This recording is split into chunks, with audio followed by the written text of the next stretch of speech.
नमस्कार दोस्तों, स्वागत है आप सभी लोगों का हमारे चैनल ट्रेडिंग में। दरअसल में आज हम बात करने वाले हैं वोडाफोन आइडिया लिमिटेड के बारे में। आज के दिन का ओवरऑल मार्केट इतना अच्छा नहीं था। निफ्टी 50 में जरूर यहाँ पे खरीदारी थी, बट ओवरऑल मार्केट में जो शेयर्स हैं सब में ज़्यादा बिकवाली देखने को मिली है और प्रॉफिट बुकिंग देखने को मिली है। अपने शेयर में भी यहाँ पे आज के दिन दबाव देखने को मिला है, क्योंकि जो यूएस फेड की तरफ से जो रेट ऑफ इंटरेस्ट बढ़ाने की बात निकल के आई थी, उसकी वजह से सारा का सारा मार्केट हिला हुआ है। बट गाइज यहाँ पे वोडाफोन आइडिया बहुत जल्द 5G रोल आउट कर सकता है विदाउट फंड के। मतलब कि विदाउट जो एक्स्ट्रा फंड हमें रेज करना है, उसके अलावा भी ये कुछ जगह पे 5G रोल आउट कर सकता है, और अगर फंड आ जाता है तो और भी जगह रोल आउट कर सकता है जहां जहां इसको करना है। बट हुआ क्या है कि यहाँ पे रिलायंस जियो बहुत ज़्यादा अपना गेम खेलता हुआ देखा जा रहा है, चाहे भारती एयरटेल हो चाहे आइडिया हो, दोनों को ही ये ख़त्म करने के फिराक में है। तो चलिए गाइस डिटेल में समझते हैं। साथ ही गाइस हम अपने चैनल पे गिव अवे का प्रोग्राम चला रहे हैं, जिसमें गाइस हमने 3 प्राइज सिलेक्ट कर रखे हैं जो कि आपके हेल्थ को देखते हुए। और जिसमें गाइस हमने अपना फर्स्ट प्राइज रखा हुआ है साइकिल, सेकंड प्राइज रखा हुआ है smart watch and third prize रखा हुआ है स्पोर्ट शूज। ये तीनों तीनों गाइस आपके हेल्थ के लिए बहुत अच्छे हैं। और बस आपको यहाँ पे करना क्या होगा कि गाइस आप हमारे चैनल को सब्सक्राइब करना है। और हमने अपने जो चैनल का टारगेट रखा है, 1 लाख सब्सक्राइबर का टारगेट रखा हुआ है। जैसे ही गाइस वो पूरा होगा, हम आपको ये तीनों प्राइज हमारे जो लकी सब्सक्राइबर होंगे उनको देने वाले हैं। और ये गाइस आपके लिए बहुत बड़ा काम नहीं है। आप चाहें तो इसको 6 महीने में, साल भर में, जब भी आप करवाना चाहें तो करवा सकते हैं। सो गाइस प्लीज आप हमारे चैनल को सपोर्ट करिए। और इसमें पार्टिसिपेट करिएगा। आज के दिन का ओवरऑल मार्केट इतना अच्छा नहीं था। आप देख सकते हैं निफ्टी 50 में करीब 24 पॉइंट्स की तेजी है। बैंक निफ्टी में 64 पॉइंट्स की। आईटी में आज के दिन सबसे ज्यादा गिरावट है, करीबन 365 पॉइंट्स की। बात की जाए यहाँ पे वॉल्यूम के बारे में, तो आज के दिन करीबन 57 करोड़ 8 लाख 73 हजार 851 नंबर ऑफ शेयर जो कि ट्रेड होते हुए देखे गए हैं। रिटर्न्स के मामले में शेयर ने अभी तक निराशा दिखाई है।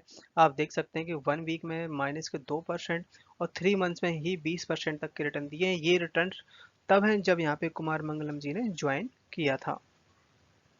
इस बार की Q1 की अर्निंग धमाका करते हुए देखी जा सकती है, क्योंकि आप देख सकते हैं Q4 की अर्निंग से पहले जो Q3 की अर्निंग थी उसमें ज़्यादा लॉस था 8,000 करोड़ का, जो कि यहाँ पे 6,500 करोड़ का ही लॉस रह गया Q4 में। और जिसकी वजह से अर्निंग पर शेयर है इसमें भी करीबन 100 और 200% तक को उछाल देखने को मिला है। साथ ही अगर हम बात करें कैश SPS में, इसमें भी काफ़ी अच्छा उछाल देखने को मिला है, मतलब कि पॉजिटिव आने वाले हैं। तो यहाँ पे Q1 की अर्निंग से बहुत ज़्यादा उम्मीदें हैं। अगर अच्छा करती है Q1 तो यहाँ से यही शेयर आपको 10 रुपए तक पहुँचने में ज़्यादा टाइम नहीं लगाएगा। जैसे कि अभी हम बात कर रहे थे कि वोडाफोन आइडिया को अगर फंड नहीं भी मिलता है तो ये कुछ जगह 5G रोल आउट कर सकता है। और अगर फंड मिल जाता है तो उसके बाद कितनी जगह रोल आउट करेगा, तो इसको डिटेल में समझते हैं। वोडाफोन आइडिया को अगर बाहर से कोई फंड अगर नहीं मिलता है तो करीबन 83 बिलियन जो उनके अभी कुछ इंटरनल फंडिंग है उसके थ्रू ये अपना 7 सर्किल में, और वो भी 7 स्टेट में 5G रोल आउट कर पाएंगे। अगर इन्हें 17 प्रायोरिटी सर्किल में 5G रोल आउट करना है तो उसके लिए बाहर से फंडिंग जुटानी पड़ेगी। और उसके बावजूद भी ये भारती एयरटेल और रिलायंस जियो को बीट नहीं कर पाएंगे, क्योंकि इनके लगातार सब्सक्राइबर कम होते हुए देखे जा रहे हैं। वोडाफोन आइडिया के CEO आकाशिया मुंडा जी का कहना यह है कि अगर 5G रोल आउट करना है तो फंड की जरूरत पड़ेगी, और उस फंड को जुटाने के लिए बैंक के साथ में, इन्वेस्टर के साथ में बातचीत हो रही है। बट यहाँ पे एमकी ग्लोबल का कहना ये भी है कि करीबन अगर वोडाफोन आइडिया को 5G सही से रोल आउट करना है तो यहाँ पे 82,450 करोड़ रुपए की जरूरत पड़ने वाली है, जिसमें करीबन 10 बिलियन USD डॉलर है। और भारतीय एयरटेल और रिलायंस जियो करीबन 1,35,000 बेस ट्रांजेक्शन स्टेशन जो कि इन्होंने करीबन 3 महीने के अंदर बना दिए गए हैं। और यहाँ पे करीबन जियो जियो के पास करीबन 6,000 सिटीज में नेटवर्क और टावर अवेलेबल है 5G के लिए, जबकि यहाँ पे भारतीय एयरटेल के पास 3,500 सिटीज में। गाइस ये एक बहुत ज़्यादा चैलेंज है अपने जैसे कि रिलायंस जियो और भारतीय एयरटेल को बीट कर पाना। इसके अलावा यहाँ पे एक बात और हाईलाइट होते हुए देखी जा रही है कि यहाँ पे प्रमोटर की तरफ से फंड और बाहर से जो फंड जुटा रहे हैं उसमें आने में देरी हो रही है। यहाँ पे वोडाफोन आइडिया जो कि केवल 47,000 बेस ट्रांजैक्शन स्टेशन बनाने में ही कैपेबल है, जबकि यहाँ पे रिलायंस जियो के पास करीबन 2 लाख स्टेशन ऑलरेडी अवेलेबल है। गवर्नमेंट लगातार वोडाफोन आइडिया को सपोर्ट करते हुए देखी जा रही है, क्योंकि यहाँ पे 30% तक का स्टेक रखती है। अभी रिसेंटली यहाँ पे एक सिक्योरिटी क्लियरेंस जारी कर दिया है वोडाफोन आइडिया के लिए, वो भी जेट जेट टी के लिए। तो गवर्नमेंट की तरफ से ये अप्रूवल मिलने के बाद अब करीबन 200 करोड़ के ट्रांसमिशन इक्विपमेंट वोडाफोन आइडिया को जेट सप्लाई करेगा, जिससे वो अपने नेटवर्क को अपग्रेड कर पाए। और यहाँ पे अगर हम बात करें जेट टी एक चाइनीज कंपनी है, और वाई कंपनी के कंपेयर कर सकते हैं इससे हम जेट टी को। साथ ही क्या है कि यहाँ पे जो जेट टी कंपनी है, ये नेशनल सिक्योरिटी काउंसिलिंग से सर्टिफाइड है। बात की जाए यहाँ पे अगर बीएसई इंडिया कारोबार के बारे में, तो आज के दिन यहाँ पे 34% की डिलीवरी उठाई गई है। आज के दिन शेयर ने हाई बनाया 7.5 का, लो बनाया 7.3 का, क्लोजिंग दी है 7.4 पे, करीबन 1% तक की डाउन साइड दिखाई दी है। चार्ट में नजर डाली जाए तो यहाँ पे आप देख सकते हैं कि 7.4 पे शेयर काम कर रहा है, और जैसे कि ये अभी 8 रुपये भी टच करने वाला था, वहां से ये डाउन ट्रेंड बन रहा है। तो 7 रुपये और 7.2 सबसे बड़ा सपोर्ट है। अगर इसके नीचे जाता है तो फिर आपको थोड़ा सा सोचना चाहिए और शेयर में भी बाय करना शुरू कर देना चाहिए। तो वोडाफोन आइडिया और गवर्नमेंट काफ़ी ज़्यादा यहाँ पे ट्राई कर रहे हैं कि जल्दी से जल्दी 5G रोल आउट हो जाए, जिसके लिए करीब 20,000 करोड़ की फंडिंग जुटाने की बात हो रही है। इसके अलावा वोडाफोन आइडिया ने अपने 25,000 रिटेल पार्टनर के साथ में जो टाई अप था उसको ख़त्म कर दिया, क्योंकि यहाँ पे बहुत सारा अमाउंट मंथली वाइज जा रहा था, और अगर वो पैसा बचेगा तो ये अपने 5G रोल आउट में लगा पाएंगे।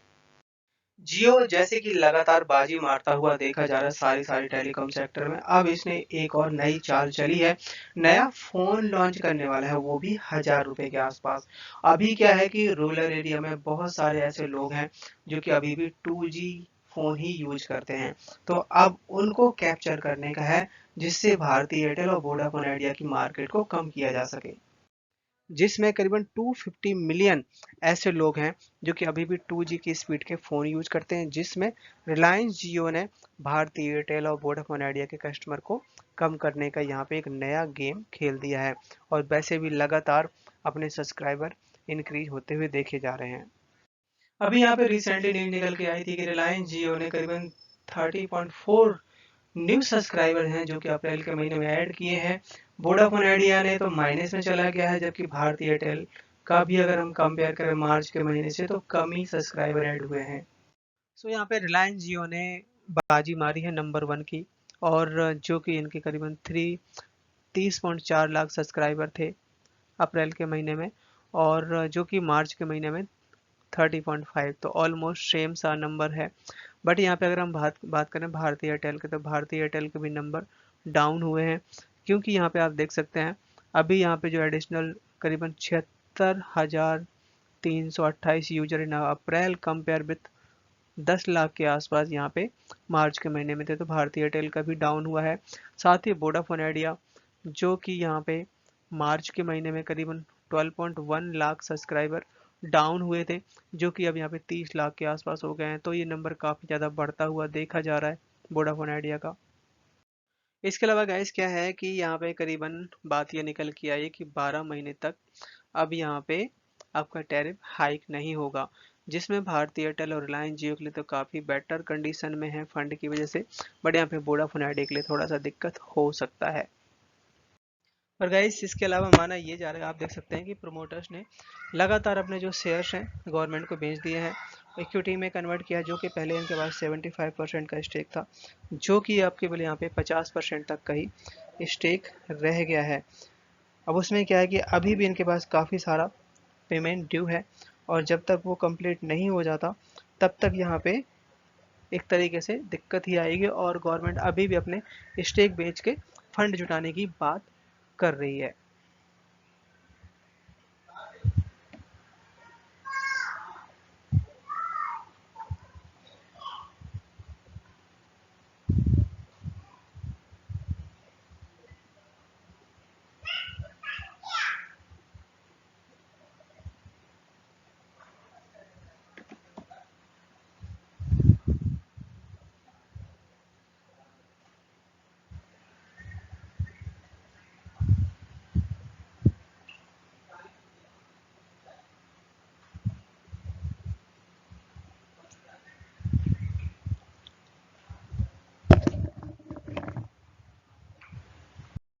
यहाँ पे जो DIS है, DIS ने लगभग 34% का स्टेक हो चुका है। यहाँ पे वही है जो कि AGR ड्यू था, उसको यहाँ पे इक्विटी में कन्वर्ट कर दिया गया है। ये गवर्नमेंट के अंडर में जा चुका है। इसके अलावा यहाँ पे पब्लिक के पास भी काफी अच्छा स्टेक था, करीब 20% तक का स्टेक था, जो कि 7% तक पब्लिक ने इसको बेच के निकल चुके हैं। साथ ही गाइस यहाँ पे इस बार की जो अर्निंग आई थी, यहाँ पे इनकी जो सेल है लास्ट क्वार्टर से थोड़ी सी मामूली सी कम देखी गई है। आप देख सकते हैं कि एक साल पहले यहाँ पे 10,239 करोड़ थी, जो कि यहाँ पे 10,531 करोड़ है, और पिछले क्वार्टर से मामूली सी कम है। अदर इनकम है जो भी काफी बढ़ती हुई देखी गई, 93 करोड़, जो कि पिछली बार एक साल पहले मतलब 32 करोड़ थी। खर्चे हैं, खर्चे भी गाइस यहाँ पे मामूली से बड़े हैं, 10,625, और जो कि पिछले साल करीबन 10,271 करोड़ थी। और अगर हम बात करें यहाँ पे टोटल खर्चों के बारे में, तो खर्चे मामूली से बढ़े हुए देखे गए 12,047 करोड़, और एक साल पहले यहाँ पे 11,517 करोड़ थे। इंटरेस्ट पे कर दिए सबसे ज्यादा गाइस, यहाँ पे उन्होंने इंटरेस्ट पे किया है 5,000 करोड़ का, और पिछले साल भी यहाँ पे 5,316 करोड़ था। तो सबसे ज्यादा यहाँ पे इंटरेस्ट की वजह से कंपनी को लॉस हुआ है 6,418 करोड़, जो कि एक साल पहले 6,563, तो मतलब मामूली सा लॉस कम हुआ है। सो गाइस, वीडियो पसंद आया हो तो लाइक सब्सक्राइब करना। सो दोस्तों, thank you for watching my video, and मिलते हैं नेक्स्ट वीडियो में।